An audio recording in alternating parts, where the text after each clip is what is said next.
श्री राम त्रिनवतितमः सर्ग। श्री राम के यज्ञ में महर्षि वाल्मीकि का आगमन और उनका रामायण गान के लिए कुश और लव को आदेश। इस प्रकार वह अत्यंत अद्भुत यज्ञ जब चालू हुआ, उस समय भगवान वाल्मीकि मुनि अपने शिष्यों के साथ उसमें शीघ्रता पूर्वक पधारे। उन्होंने उस दिव्य एवं अद्भुत यज्ञ का दर्शन किया और ऋषियों के लिए जो बाड़े बंद थे, उनके पास ही उन्होंने अपने लिए भी सुंदर पर्णशालाएं बनवाई। वाल्मीकि जी के सुंदर बाड़े के समीप अन्न आदि से भरे पूरे बहुत से छकड़े खड़े कर दिए गए थे। साथ ही अच्छे अच्छे फल और मूल भी रख दिए गए थे।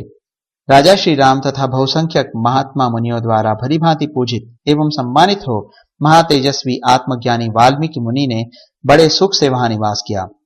उन्होंने अपने हृष्ट पुष्ट 2 शिष्यों से कहा, तुम दोनों भाई एकाग्रचित्त हो सब ओर घूम फिरकर बड़े आनंद के साथ संपूर्ण रामायण काव्य का गान करो। ऋषियों और ब्राह्मणों के पवित्र स्थानों पर, गलियों में, राजमार्गों पर तथा राजाओं के वास स्थानों में भी इस काव्य का गान करना।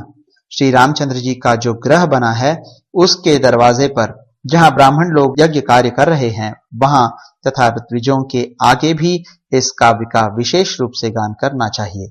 यहाँ पर्वत के शिखरों पर नाना प्रकार के स्वादिष्ट एवं मीठे फल लगे हैं। भूख लगने पर उनका स्वाद ले लेकर इस काव्य का गान करते रहना। बच्चों, यहाँ के सुमधुर फल मूलों का भक्षण करने से न तो तुम्हें कभी थकावट होगी और न तुम्हारे गले की मधुरता ही नष्ट होने पाएगी। यदि महाराज श्री राम तुम दोनों को गान सुनने के लिए बुलावें, तो तुम उनसे तथा वहां बैठे हुए ऋषि मुनियों से यथा योग्य विनयपूर्ण बर्ताव करना। मैंने पहले भिन्न भिन्न संख्या वाले श्लोकों से युक्त रामायण काव्य के सर्गों का जिस तरह तुम्हें उपदेश दिया है, उसी के अनुसार प्रतिदिन 20-20 सर्गों का मधुर स्वर से गान करना। धन की इच्छा से थोड़ा सा भी लोभ न करना। आश्रम में रहकर फल मूल भोजन करने वाले वनवासियों को धन से क्या काम।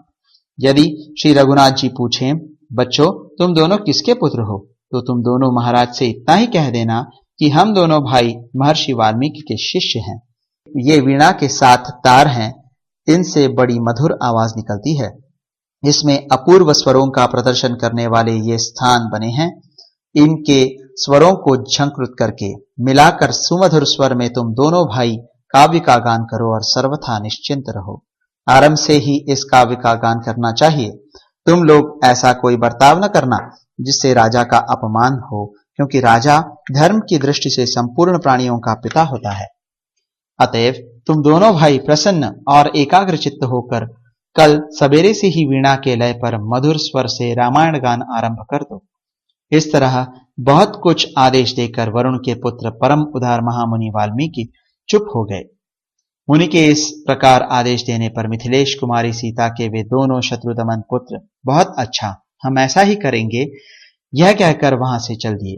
शुक्राचार्य की बनी हुई नीति संहिता को धारण करने वाले अश्विनी कुमारों की भांति ऋषि की कही हुई उस अद्भुत वाणी को हृदय में धारण करके वे दोनों कुमार मन ही मन उत्कंठित हो वहां रात भर सुख से रहे।